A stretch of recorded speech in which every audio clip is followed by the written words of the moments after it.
Calar-se é sábio quando o que eu vou dizer agride alguém.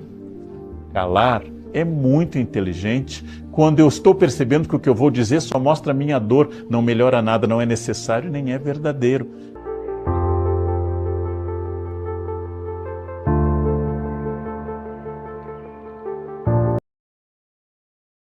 Pegando essa fórmula apócrifa atribuída a Sócrates, calar é muito importante quando de fato o ouro do silêncio for melhor.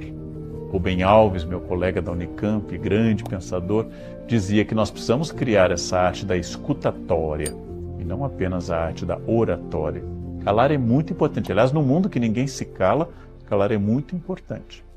Porém, calar quando existe uma injustiça, calar quando algo está acontecendo, lembro da frase do Evangelho, que as pedras falarão se eu não me calar. As pedras falarão no meu lugar se eu me calar. Eu tenho que fazer, é imperioso que eu faça. Então não se trata de avaliar o silêncio ou a fala, mas se o silêncio é adequado para que eu aprenda algo, reflita e deixe o outro expor a sua característica, expor a sua vontade. Agora, falar é útil quando exatamente há algo a ser dito. Sou eu que tenho que julgar se há algo a ser dito. Toda censura é abominável, mas os limites da liberdade de expressão são dados pela lei. Não posso fazer apologia ao crime. E não posso fazer da liberdade de expressão um ataque que queira destruir o outro. Para isso estão previstas calúnia, crime de injúria e difamação também. Eu tenho que pensar que ao falar se é necessário, se vai melhorar as pessoas e se vai produzir algo mais verdadeiro. Se assim for, fale bastante, fale muito. Fale mais do que você está falando, sempre medindo se é necessário, se é verdadeiro e se é absolutamente positivo. Agora, ouça bastante, porque ouvir é um grande privilégio dessa arte da escutatória. O que eu estou fazendo aqui é uma reflexão crítica sobre um ditado que é do senso comum. E é do senso comum porque estabelece um princípio universal. Todas as vezes que você se calou, você estava melhor do que quando você falou. Não. É porque muitos alemães se calaram sob o nazismo, que a barbárie do nazismo existiu.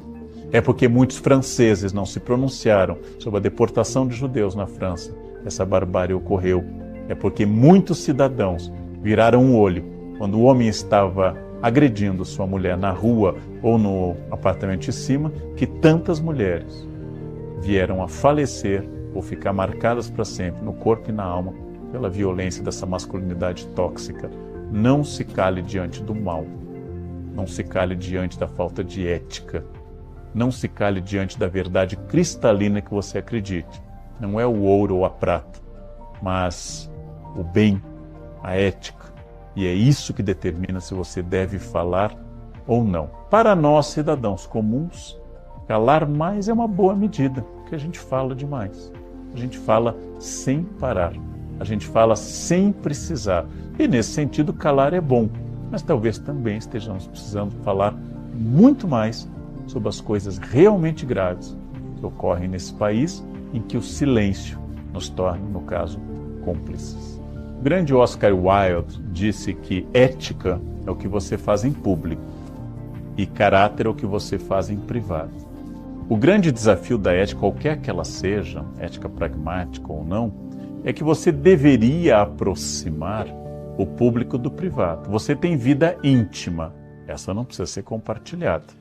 Mas o público e o privado são estabelecidos quase sempre para que eu possa esconder coisas. Na verdade, a vivência de uma vida integrada, em que aquilo que você diz na sala da sua casa é igual ao que você diz na internet. Aquilo que você defende no trabalho é igual ao que você defende com seus amigos em uma roda de bar. Isso é desejável. Então, eu não posso sempre dizer tudo o que eu penso, porque mesmo que seja verdadeiro, se não for para evitar uma injustiça ou uma quebra de ética, eu posso ferir pessoas que não estejam preparadas. Não adianta eu dizer para uma criança de 3 anos que a atitude dela é ligada a uma fixação na vaidade narcísica dela, que ela não consegue ver o outro e que esse choro, essa birra que ela está fazendo é apenas para chamar a atenção, porque ela tem uma carência e não sabe lidar com a recusa. Não adianta eu fazer essa reflexão verdadeira sobre uma criança birrenta.